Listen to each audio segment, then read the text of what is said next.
But you know, the same constitution you're talking about also allow for the various regions to pass local laws. Yes.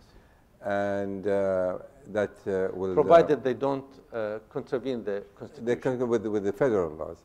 Now, here you have, for example, the Kurdish part of Iraq, which is almost entirely separated from Iraq in terms of they have their own militia, they have their own rules, they have their own schools, the language that is being used, which is Kurdish, not necessarily Iraqi.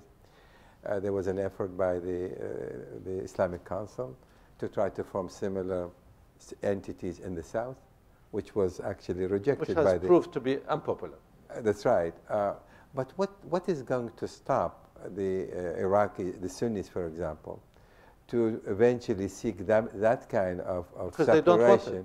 Well, I'm they saying, don't want it. But today, suppose the violence continues. Suppose they will not find satisfaction in the future development. What is going to stop them when actually the Constitution itself allow for the creation of different provinces?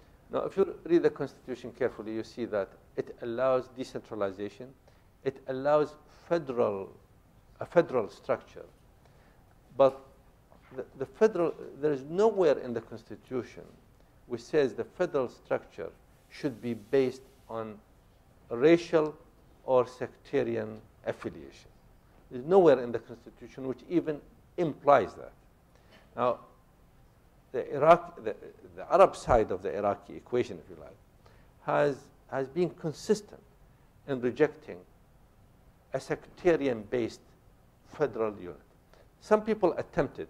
There was an attempt to gather enough signatures in Basra, in the Basra province, on the basis that Basra has basically the biggest share of Iraqi oil, and there was a movement in Basra to say, well, let's have, according to the Constitution, a federal region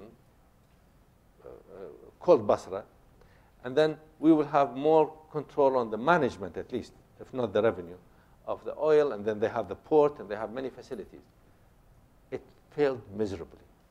Only 10% of the eligible voters, well, less than 10% of the eligible voters supported that scheme. So it failed. Again, the one group which wanted to have a federal unit in the south, so the 7 or 8 provinces in the south, did very badly in the recent provincial elections. The sentiment of the Iraqi people is clear. It is pro-unity, both Sunni and Shia. This has been demonstrated. I believe that is what the Iraqi people want, to keep Iraq as a whole.